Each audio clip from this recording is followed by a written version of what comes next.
Ladies and gentlemen, Filipinos, Filipinas all over the world, magandang gabi po sa inyong lahat.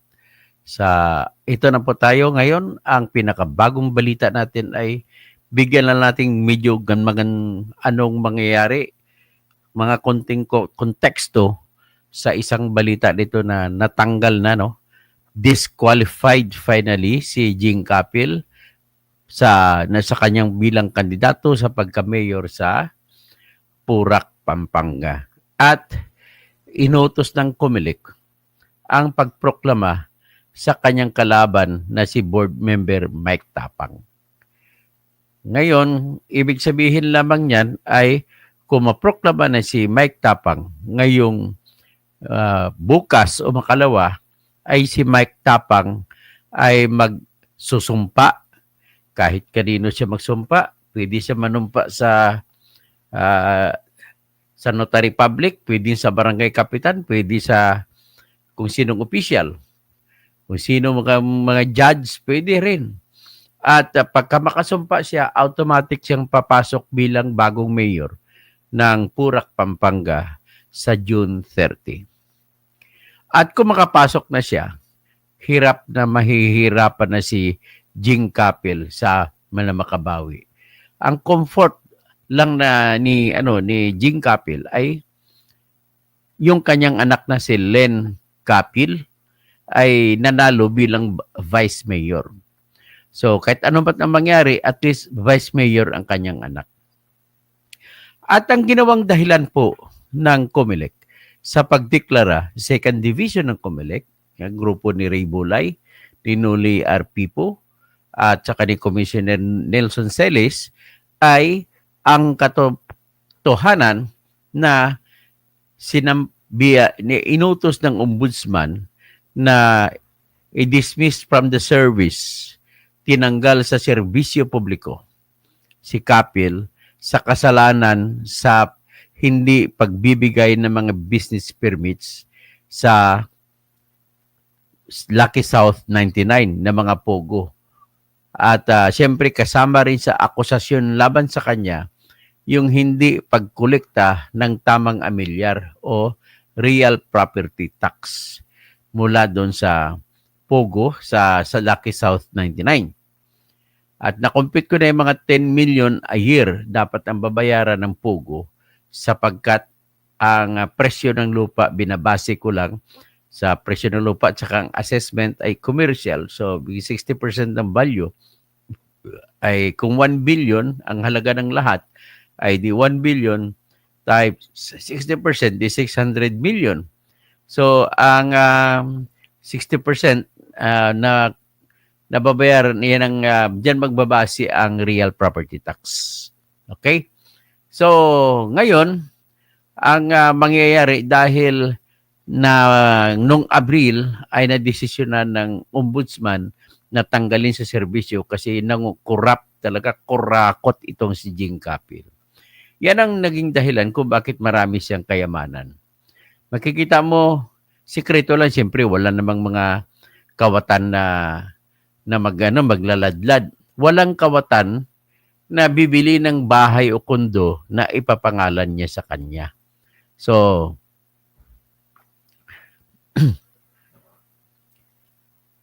okay, wala po akong pinapanigan, Tommy Padla. Ang pinapanigan ko po katotohanan. Okay? So, ngayon, ganito po yun, no? Nung tinanggal siya ng ombudsman, nagpupumilit pa rin na tumakbo. Nagsampa siya ng kandidatura. So, ang kalaban niya ay sinampahan siya ng petition for disqualification sa COMELEC. At ang dahilan ay dahil na-convict na siya. Sentensyado na siya ng ombudsman. So, nagpupumilit pa rin. So, kanina, naglabas ng desisyon ang COMELEC, second division, sabi ko nga, na tuluyan ng tanggalin siya bilang kandidato sa pagkamayor ng Purak, Pampanga. At dahil dyan, anong mangyari kasunod?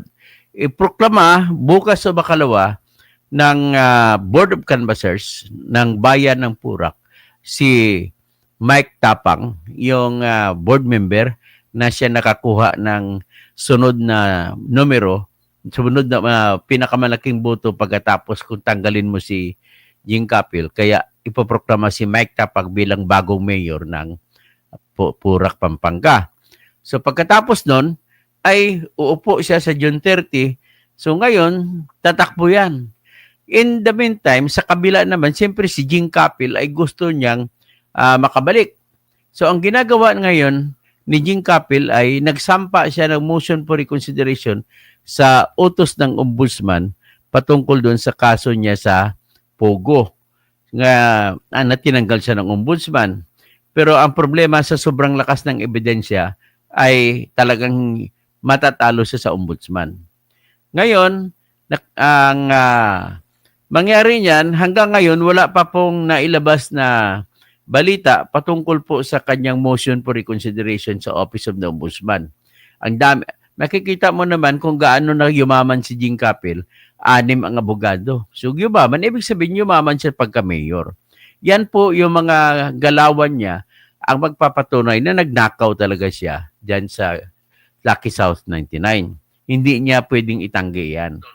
So ngayon, nung minsan, na-vlog ko yan na nakabili sa 2 condominium dyan, mid-rise condominium sa Purak, Pampanga, ay tinanggi niya. Nagpakita siya na iba yung may-ari. Natural, sino bang magnanakaw na maglalagay ng kanyang pangalan? Ang katwiran niya, hindi daw yon totoo yung sinasabi na nakabili siya ng condominium kasi ang pangalan sa condominium ay ibang tao. Next, ngayon, pag sabihin natin, halimbawa, matapos yung kaso sa ombudsman, the only option of Jing Capil ayon sa proseso ng ating sistema ng katarungan ay pwede siyang pumunta sa Court of Appeals. So, sa Court of Appeals, lilitisin niya pa yan at matatagal yan siguro mahigit mga 2 taon sa Court of Appeals. Lalabas ang decision ng Court of Appeals, kung manalo man siya, ay patapos na yung term sa pagka-mayor ng Purak. So, ano ngayon? 2025. So, plus 2, mag-2027, papasok na naman ng election. Halimbawa, manalo siya sa Court of Appeals. Ang tanong, makakaupo ba siya? Ang sagot, hindi po. Kasi, ang mangyari, si Mike Tapang ay magsasampa ng motion for reconsideration. So, hindi pa rin pwedeng ipapatupad yung decision ng Court of Appeals kung manalo siya. Pero duda ako sa lakas ng ebidensya, duda ako na mananalo siya. Tuloy-tuloy na yan. So, kung matalo, pagkatapos ng Court of Appeals, aakyat pa sa Supreme Court. Pag umakyat sa Supreme Court, mga 1 taon lang ay kulang. So, maubos lang ang term ng mayor ngayon, 2025 hanggang 2028, maubos lang term, hindi pa matatapos ang kaso ni Jing Capil. Kaya, duda ako, hirap na makabalik talaga ito si Capil pagka-mayor. And in the meantime, siyempre mas lalong mapapatunayan ang kanyang kasalanan. Lagi siya nagsasabi, inosente siya. Paano ka maging inosente? Ang dami mo ng abogado. Ang dami mo ng bahay. Siyempre, lahat mga bahay na mga nabili mo, hindi mo ipapangalan sa iyo. May mga sports cars ka pa. May mga kung ano pa. Yumaman, ang laki. Ang bilis talaga magpayaman yung Pogo. Ang isa sa anak ni Mayor Lapid, ni Lito Lapid, ay nanalo rin si Maynard. Mananalo siya sa konsihal diyan sa Purak. Kaya magkakotsaba ngayon si Capil at saka si Lito Lapid. At si Lito Lapid, hindi niya pwede sabihin na hindi siya nagbibigay proteksyon sa Pogo. Bakit? Sa buong taon na siya ay chairman sa Games and Amusement Board, Amusement Committee sa Senate, ay wala man lang siyang investigasyon na ginawa tungkol sa Pogo. Ang ginawa niya, bagkos ito si Risa Hontiveros ang gumawa ng investigasyon. So kung hindi ito sa investigasyon ni Risa Hontiveros, hindi na-discover itong kay Capil at saka kay Lito Lapid. Si Lito Lapid, hindi niya pwede sabihin na wala siyang protection din maliban sa kanyang pagiging silent committee sa GABS o sa Games and Amusement, ay ang kanyang anak mismo na pangalan niya ng anak niya, si Legaspi, Mrs. Legaspi, na nagtatrabaho sa immigration, ay ang nagpasimuno, ang gumawa ng diskarte para makasibat ang mga Chinese dyan sa Pogo na hindi mahuli. So ngayon, ang nung araw ng sinugod ang Pogo ay at tandaan ninyo, nakatunog si Lapid, si Kapil. Kaya ang nangyari po, ang ginawa nila ay pinasibat nila na madaling araw ang mga Chinese sumakay sa bus. May nakuha ako niyan CCTV na nung araw na magre-raid sa tanghali ay nakasibat na yung mga Chinese. Dinala doon sa Angeles kasi malapit ang mga hotel sa Angeles. Parang tawiran lang kung sasabihin mo na parang ilog, parang kabilang pampang lang ng ilog. Ganun po katindi ang mga hotel diyan sa Angeles. Doon niya tinago. Pagkatapos mula doon sa Angeles ay pinasakay doon sa Diosdado Macapagal Airport ang mga Chinese. So, yun, kaya nakasibat, hindi sila nahuli. So, ang nagproteksyon, yung anak ni Lito Lapid na nagtatrabaho sa immigration. Tingnan ko pangalan nito.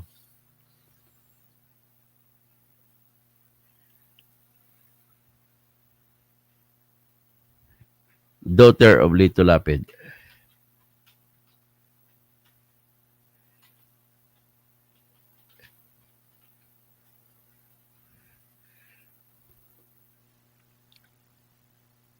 Okay?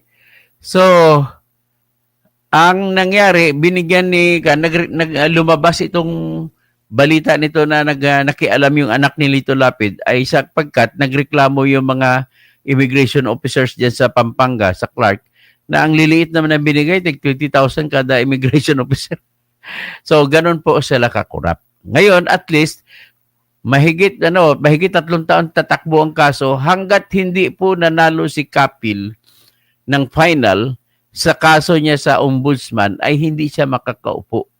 Ang binasihan naman po ng COMELEC sa pagtatanggal sa kanya bilang kandidato ay yung desisyon ng ombudsman na disqualified na siya. So, ngayon, itong COMELEC nag-aantay. Ngayon, halimbawa, sa COMELEC na kaso naman, ang gagawin ng mga abogado ni Kapil ay magsasampa sila ng motion for reconsideration in bank sa COMELEC. O abutin na, halimbawa, 3 buwan o 6 na buwan, lampas na yung June 30. Sa June 30 ka lang kasi pwede sumampa bilang bagong mayor ng Burak. So kung maglampas yan, matatalo siya, anong gagawin niya? Akit siya nga sa Supreme Court sa tinatawag na certiorari in relation to Rule 64. O hindi nyo naintindihan ng mga mga rule, hindi maintindihan ng mga mamayan yan. So pag makit sa Supreme Court, tatagalan niya mahigit 1 taon kasi daming kasong hawak sa Supreme Court, hindi kaya ng Supreme Court tapusin. So, abutin niya siguro mga 3 taon bago yung mga sa history ng Supreme Court, ang kagaya nung decision sa kay Cynthia Giani, ay tapos ng term ng sinabi ng Supreme Court na panalo si Cynthia Giani sa Cotabato City. So, ito rin ang mangyari kay Kapil. Kaya sa totoo lang, ang aral talaga dito, pag ikaw po'y opisyal ng bayan, huwag ka magbigay ng butas. Kasi pag bubutasan ka, kasi pagkaaway ka ng mga opisyal, ay sasampahan ka ng kaso at hirap na hirap ka. So ngayon, ang tsansa lang ni Kapil nito, kung mananalo man siya, I doubt kung mananalo siya sa kaso sa ombudsman, ay magsampa siya ng panibagong kandidatura para sa 2028 elections. Pero I doubt kasi malakas ang ebidensya laban sa kanya. So, siyempre, ang pag-asa na lang niya, yung anak na si Jane Kapil na tatakbo ng pagka-mayor mula sa pagka-vice mayor. At kailangan, baka naman, mapag-isipan naman ng mga kabalin dyan sa Purak, ay tama na. Sobra na si Kapil. Ay dapat huwag nang putulin na yung kanyang sungay. Ganun po ang dapat mangyari sa lahat ng bayan natin sa buong Pilipinas. Hindi lang sa Purak na nangyayari. By the way, sa ganong sitwasyon po ay iniisip ko po ay kahit luluha pa ng dugo yan si Kapil, hindi siya makaupo dyan. Okay? So dyan na lang, siguro naman makapagbigay naman ito ng chance kay Mike Tapang, maipakita niya sa mga kabalin niya sa Purak na mas magaling pa siya kay Jing Kapil at hindi siya kurakot. Okay? So magandang gabi po no kay Dayan PDC. Tapos Romel Bingson, si Mimi Authority. Good evening, Rafael Olive Brillo pala siya. Bercelos. Okay. So tapos si hello Dayan, tapos si Paulo Pusa. Bakit dami account number? Yung sa account number na yan, nasa inyo lang naman yan kung tulungan nyo ako kasi na magsasampa ako ng kaso sa Supreme Court at saka sa COMELEC kung ano. At halimbawa, kagaya nitong kay Tulfo, balamang ibasura ng COMELEC nito, kailangan ko ng panggastos doon sa pagsampa ng disqualification nandoon sa Senate Electoral Tribunal. Tinitingnan ko na ibabasura ng COMELEC ang motion for reconsideration ko. So, pagka ganoon, kailangan ko magsampa ng tinatawag na Q-warranto sa Senate Electoral Tribunal. Gasto na naman yan. So, Philip Sagalya, magandang gabi po. Tapos si Dayan PC, Heidi, okay. Tapos, sino pa? Si Emmanuel Chan, good evening Katoto, Tirador. Tapos, Tommy Padla, parang vlog man lang itong kay Toto Kausing kaya hindi ko maintindihan kung saan pumapanig. Hindi mo na kailangan kung saan ako pumapanig. Importante, maintindihan nyo na pumapanig ako sa katarungan. Okay? So, I'll be back in 10 minutes at magbablog naman ko ng ibang topic. Maraming salamat po.